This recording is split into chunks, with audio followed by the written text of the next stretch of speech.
Dear brothers and sisters, today is Good Friday, a very meaningful day for each one of us. Today we have the opportunity to understand the meaning of the cross in our lives. If we read the Passion story, we will understand how and why Jesus took up the cross, carried the cross, how and why Jesus died on the cross. I would like to remind, first of all, everybody that whatever the offering that we collect today is for the Holy Land. Not only in our parish, but everywhere in the world, all the parishes. Today, there will be a special collection in all over the world in order to support the Holy Land. So this will be our contribution, this will be our support, this will be our prayer. And hopefully, let us see in the future, if there is a chance, we can go for a pilgrimage to the Holy Land. And in today's liturgy also, we pray for different intentions. For the Church, for the Holy Father, for our Bishop, for the Jewish people, for those who do not have faith, for those who do not believe in God. And especially today we pray also for all those who will be baptized this year.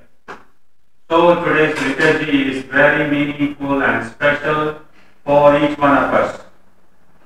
And so for our reflection on this Good Friday, I would like to, in a brief way, explain to you the words of Jesus from the cross.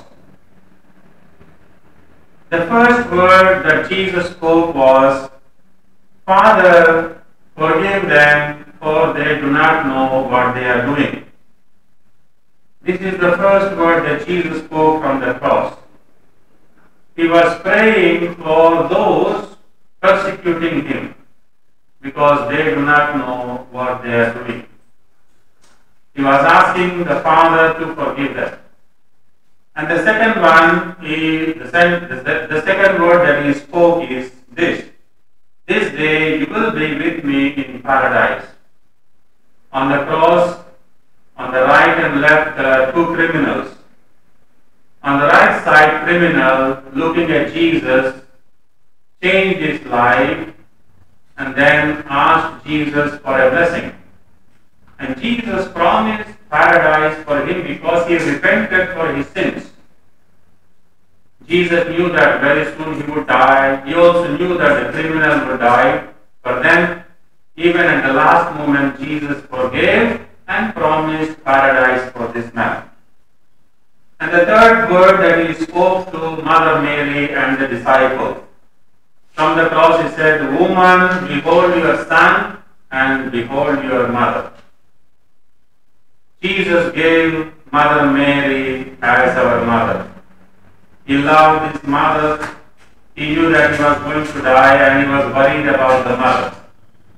So he was asking the disciples to take care of the mother. He is telling the disciples that she will be your mother from now on. And at the same time, Jesus is telling that he will be your son. So in the place of John, you and I are there. We are the disciples. Jesus gave his mother as our mother. He is asking each one of us to take care of the Blessed Virgin Mary. And the third word that he spoke was, my God, why have you forsaken me?"